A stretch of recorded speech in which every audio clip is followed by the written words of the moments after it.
Assalamualaikum warahmatullahi wabarakatuh. Waalaikumsalam warahmatullahi wabarakatuh. Selamat siang dan salam sejahtera untuk kita semua. Yang terhormat Bapak DPM KB. Panjang soalnya. Pak Jarwo yang saya hormati.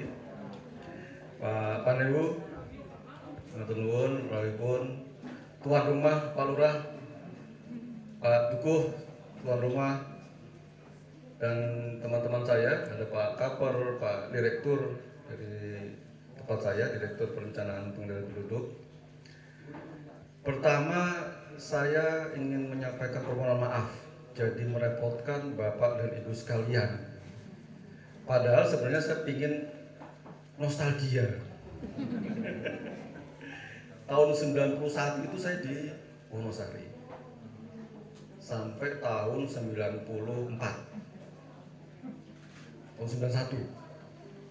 Jadi saya merasakan susah mandi, listrik mati hidup, jam 5 aku sepinya nyet, nggak ada apa-apa, nggak ada mobil, nggak ada apa, sepi banget. Akhirnya nggak kerasan, terus ngelaju dari Jogja. 6 bulan sempat tinggal di Wonosari, tapi wilayah saya seluruh gunung gitu. Hampir semua kecamatan sudah saya datangi di masa itu. Sempat nginap juga, Tepus, Panggang, itu saya pernah juga nginap. Jadi kebetulan saya dulu bekerja di Badan Pusat Statistik. Jadi kalau ada Pak Mantri ya, Pak Menteri Statistik, itu mitra saya. Dulu saya datang ke rumah-rumah Bapak dan Ibu sekalian, sensus penduduk, sensus ekonomi, survei, susenas, macam-macam. Keliling semua. Jadi mungkin saya lupa di Duko ini pernah saya datangi atau enggak, tapi yang jelas Semanu pasti pernah saya datangi. Jadi sebenarnya mau nostalgia gitu. Nggak nyangka sambutannya luar biasa nih Pak Lurah, Pak Duko dan Bapak Ibu sekalian. Luar biasa. Jadi saya merasa seperti pulang kampung, mudik gitu. Jadi merasakan nikmatnya zaman pada saat itu ketika saya berada di Wonosari. 94 kemudian saya ke Jogja sampai di 98 sebelum saya kuliah ke Jepang pada saat itu. Para hadirin sekalian, terutama warga masyarakat di Dukuh Dadapayu ya, Ngalamombo, Dukuh Ngalamombo, Desa Dadapayu, Kecamatan Semanu. Mendengar apa yang disampaikan oleh Pak Kadus tadi, itu luar biasa ya. Saya melihat ini betul-betul suatu suatu pelayanan kepada masyarakat yang akhirnya membuat masyarakat itu menjadi berkualitas. Ini tidak terlepas dari kepemimpinan Pak Kadus, kemudian Pak Lurah. Jadi kita harus beri aplaus juga untuk Pak Kadus dan Pak Lurah. Tanpa beliau-beliau, saya, Pak Kaper, Pak Kadis, nggak bisa berbuat apa-apa. Jadi kita tidak bisa berbuat apa-apa. Tapi tentu tadi ya, yang disampaikan oleh Pak Kadus tadi, sinyal, air, jalan. Sekalian lagi, tak terus. Sinyal rampung tapi belum rampung. Sudah memungkinkan tapi masih belum, masih belum. Air sudah dilihat tadi, kelihatannya sih akan keluar sebentar lagi. Jadi yang biasanya mandi sehari sekali, 2 hari sekali, 3 hari sekali, saya ke 100 peng telu bisa mandi 3 kali sehari. Tinggal jalan nih Pak.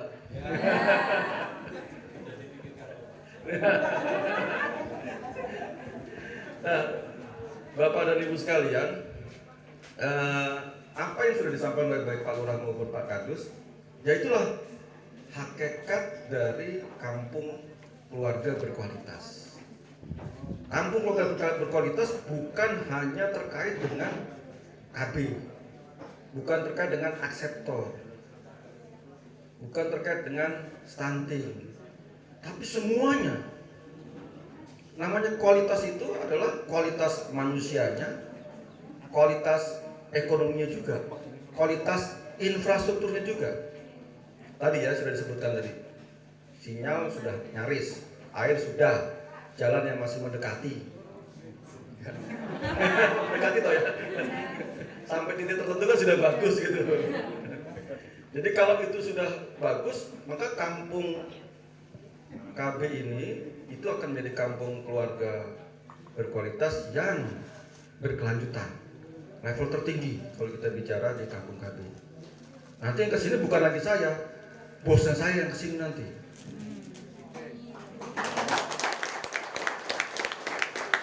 Dan itu benar-benar menjadi semangat Bapak Ibu sekalian, ya. Stunting, ya. Apa sih menjadi penyebab stunting? Ini juga harus diperhatikan. Sekarang sudah turun ya Pak Kadis ya. Pak Lurah juga mungkin di seluruh 20 dukuh mungkin sudah turun. Tapi kita tidak boleh lengah. Gitu. Karena yang namanya stunting itu setiap saat itu ancamannya ada. Sekali kita lengah, maka terjadi stunting. Apa contohnya? Menikah terlalu dini. Sudah jelas itu. Begitu ada yang menikah terlalu dini, ya ibu-ibu yang sudah punya anak perawan-perawan umur 15 tahun, mesti hati-hati. Atau sudah menstruasi pertama, mesti hati-hati. Kalau sampai tiba-tiba terjadi pernikahan dalam usia dini dan itu tiba-tiba hamil juga, maka resiko stuntingnya sangat tinggi. Artinya apa? Menikah jangan terlalu muda. Ya, jangan terlalu muda menikah. Nah sekarang ibu-ibu di sini yang hadir semua, tadi saya lihat pasangan suburnya ada sekitar 45 ya Pak Terus ya. 54 push. Ya. Nah push yang sudah mendekati akhir ya, mendekati akhir ini, saya nggak enak kalau nyebut ibu umur ya, sensitif soalnya kalau ibu nyebut umur ya. Tapi kalau sudah mendekati akhir juga nggak boleh juga. Ya itu tidak boleh terlalu tua. Terlalu tua, hamil juga akan memungkinkan menjadi stunting. Dua sudah tuh, terlalu muda nggak boleh, terlalu tua nggak boleh. Masih ada dua lagi, ya, yaitu terlalu sering. Terlalu sering juga nggak boleh. Baru masa nifasnya lewat, sudah bobot mana? Pak sore ini Pak nggak tahan buat saya. Ya pakai kontrasepsi. Jangan terlalu sering. Karena terlalu sering akhirnya kan gizi untuk anak-anaknya akan terbagi, yang disusui dan yang sedang hamil. Bahkan dalam ilmu kedokteran ketika ibu itu hamil maka otomatis ASINya akan berhenti. Jadi terlalu sering juga nggak boleh. Dan yang keempat adalah terlalu menopau. Terlalu menopau. Ayo. Hah? Terlalu dekat tadi, terlalu sering tadi ya. Dekat. Terlalu banyak. Nggak boleh kebanyakan. Kalau dulu BKKBN bilang 2 anak cukup. Laki-laki perempuan sama saja. Gitu ya, dulu ya. Masih ingat ya semboyannya ya. Sekarang boleh nggak 3? Ya boleh 3. 4? Ya jangan dulu kalau 4. Nggak boleh terlalu banyak juga. Terus laki-laki perempuan sama saja. Kalau dulu ya. Kalau sekarang kalau bisa ada anak perempuannya. Kenapa? Lah kalau anak laki-laki semua yang lahir berikutnya siapa? Nggak ada toh? Berarti kalau bisa minimal ada 1 anak perempuan. Kalau 2 ya 1 perempuan 1 laki. Kalau 3 1 perempuan 2 laki. Mesti ada penerus. Nah itu kita bicara dikaitkan dengan penduduk. Ya kebetulan saya sekarang mengaku sebagai deputi bidang pengendalian penduduk. Ya. Tapi kalau kita bicara kampung keluarga berkualitas, bukan hanya itu saja, luas. Ya. Itu ada kualitas penduduk yang bisa mengakibatkan stunting, tidak boleh 4 terlalu. Tapi selain itu juga kalau kita bicara yang lainnya, bicara terkait juga dengan pemberdayaan ekonomi, pemberdayaan masyarakat. Kebetulan, ini kebetulan banget ini. saya itu sebelum menjabat di BKKBN adalah bekerja di Kementerian Desa, Pembangunan Desa Tertinggal dan Transmigrasi. Saya sering turun ke desa-desa seperti ini. Banyak desa-desa binaan saya langsung dengan Pak Kades, Pak Lurah, saya dampingi ya, terkait dengan pemberdayaan masyarakat. Maka tadi ketika ngobrol sama Pak Jarod, dinas PMD-nya siapa? Yokulo. Loh, berarti komplit ini semuanya ada di sini semua. Pantas tadi saya ajak ngobrol dana desa kok paham gitu. Kalau kadis yang KB atau PPA gitu ya, pemberdayaan perempuan dan anak, mungkin kalau diajak bicara diskusi dan desa mungkin nggak paham ya, nggak paham. Tapi kok paham? Oh, ternyata juga ngurusin desa. Nah, mau tidak mau kita bicara kampung berkualitas, kita bicara juga terkait dengan pemberdayaan ekonomi di desa. Tadi diskusi sama Pak Lurah ya, sudah ada BUMDesnya ya Pak Lurah ya. BUMDesnya sudah bersertifikat Deren? Nah, belum. Coba didorong Pak. Tapi sudah didaftarkan belum? Didaftarkan, diregistrasi sudah ke Kementerian Desa? Daftaran sudah? Nama? Proses nama ya? Ya biasanya nama dulu, kalau sudah nama nanti masuk ke berbadan hukum. Kalau sudah berbadan hukum, maka BUMDesnya bisa mendapatkan modal untuk mengembangkan produk-produk unggulan yang ada di semua desa, duku-duku yang ada, 20 duku bisa dikembangkan. Ya. Kalau kita lihat saya 20 berapa tahun yang lalu, 30 tahun yang lalu ya, 91, 31 tahun yang lalu, dibandingkan yang sekarang jauh berbeda. Ya. Dulu luar biasa, yang namanya Gunung Kidul itu daerah tertinggal, betul-betul tertinggal gitu. Kalau sekarang ya bukan di Ngalangombo ya, di tempat lain jalan sudah lancar lah ya, sudah bagus ya. Di sini insya Allah nanti saya pulang tiba-tiba dibangun gitu. Jadi sudah banyak perubahan-perubahan. Yang penting juga apa? Saya lihat wajah ibu-ibunya, wajah bapak-bapaknya, ayu-ayu, ganteng-ganteng. Itu karena apa?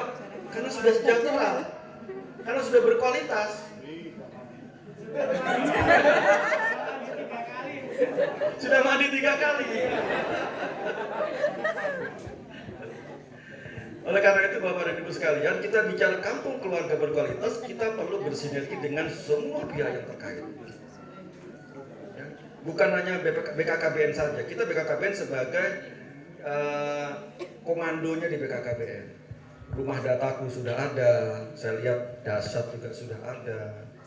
Itu memang program-program di BKKBN. Terima kasih sudah menjalankan program-program dari kami di BKKBN. Tapi tentunya tetap juga bersinergi. Ya. Apa yang disampaikan Pak Dukuh tadi, rumah dataku sudah juga berkoordinasi dengan data dari kami di PK21 dan SID, Sistem Informasi Desa, data SID Desa. Yang kebetulan memang sebulan yang lalu saya ngurus itu, dan itu penting untuk perencanaan. Dengan adanya data-data, ya, data-data seperti ini ada push, ketahuan umurnya berapa, ya, kemudian jumlahnya berapa, anaknya sudah berapa, maka kekuatan data itu adalah untuk merencanakan. Oh ini anaknya sudah 2, umurnya sudah 41 tahun, belum punya anak perempuan, nekat mau hamil juga, gitu misalkan. Ya sudahlah, kalau sudah 41 tahun kan bahaya ya. Kalaupun nanti tidak punya anak perempuan, ada kemungkinan bisa berisiko stunting. Nggak boleh terlalu tua. Nah itu dari data. Ya. Dari rumah dataku ini bisa dimanfaatkan untuk perencanaan yang ada baik di desa, di lurah maupun di pedukuhan ini. Dan ini akan menjadi contoh bagi pedukuhan yang lain ya Pak. Jadi percontohan, akan ditiru. Bahkan tadi infonya dari Sumatera mana tadi? Sumatera Selatan. Sumatera Selatan datang ke sini. Jauh-jauh dari Sumatera datang ke sini. Itu kan artinya luar biasa. Ya. Itu karena kami BKKBN, karena Pak Panewu, karena Pak Kadis, karena apa? Bukan. Itu semua karena Bapak dan Ibu sekalian. Kita harus tepuk tangan buat Bapak Ibu sekalian. Jadi dari kemampuan Bapak Ibu sekalian, kami ini hanya sekedar memuluskan saja, hanya sekedar mendorong saja. Tapi yang bergerak adalah Bapak dan Ibu sekalian. Jadi kalau tadi berhasilnya kamu KB ini, ya, kalau Pak Dukuh, Pak Lurah, berterima kasih kepada kami, kepada Pak Kadis, kepada Pak Paneu, salah. Berterima kasihnya kepada masyarakat semua di sini. Tanpa partisipasi masyarakat, tanpa kemauan dari diri masyarakat sendiri, maka tidak ada kampung KB ini. Kami hanya membantu tadi, memuluskan saja. Kebetulan Pak Paneu punya teman di CSR, bantu untuk pengeboran. Saya juga punya teman di Jakarta, siapa tahu nanti bisa juga untuk bangun jalan toh. Kalau BKKBN nggak bisa bangun jalan, nanti dimarahi kalau BKKBN. Tapi kan saya punya teman gitu. Jadi mudah-mudahan juga itu menjadi perhatian juga gitu. Dari yang memang bidangnya untuk terkait dengan infrastruktur jalan. Saya tidak ingin berpanjang lebar, Bapak Ibu sekalian. Yang jelas, saya sangat-sangat bahagia, saya sangat-sangat bersyukur, saya sangat-sangat senang diterima dengan baik di sini. Tadi saya katakan sampai saya merasakan seperti pulang kampung, seperti mudik. Saya mau ngomong pakai bahasa Jawa, tapi bahasa Jawa sudah campur aduk, jadi nggak enak nanti. Bahasa Jawa ini sudah bahasa kalau halus Pak Duko tadi sudah berat. Ini nyuwun sewu kalau saya pakai bahasa Indonesia. Jadi terima kasih atas sambutan, atas penerimaan kami. Sekali lagi mohon maaf karena jadi merepotkan Bapak Ibu sekalian. Tapi terus terang saya sangat-sangat senang bisa bertemu, walaupun sesaat. Mungkin nanti berikutnya saya akan kesini lagi. Ya toh? Saya bisa mandi di sini nanti ya. Kalau sudah ada kan sudah ada pipanya ya. Sudah ada pipanya, sudah ada tauran airnya kan bisa mandi di sini nanti saya kira. Jalannya sudah halus kan, belum jalan. Sehingga kita bisa menuju harapan saya Dukuh, Karangombo, Desa Dadapayu, Kecamatan Semanu ini menjadi kampung KB yang paling tinggi levelnya, yaitu kampung KB berkelanjutan. Demikian Bapak Ibu sekalian, sekali lagi mohon maaf kalau ada yang kurang berkenan. Moga-moga kita terus bisa bersilaturahim dimanapun kita berada. Pandemi juga sudah mulai usai. Kata Pak Jokowi kan kalau di luar sudah boleh, tidak boleh pakai masker. Jadi saya berani membuka masker saya. Mudah-mudahan saya tidak membawa penyakit juga ke sini. Dengan berakhirnya pandemi kita bisa terus membangun desa-desa, sama seperti yang disampaikan oleh Pak Duko dan Pak Lur tadi, bahwa kemajuan Indonesia itu berada dari desa. Kemajuan kampung KB, kampung keluarga berkualitas, mudah-mudahan itu dimulai, dipicu dari kampung KB yang ada di Dukuh, Karangombo, Desa Dadapayu, Kecamatan Semanu, Kabupaten Gunung Kidul. Terima kasih. Wassalamualaikum warahmatullahi wabarakatuh. Matur nuwun. Terima kasih.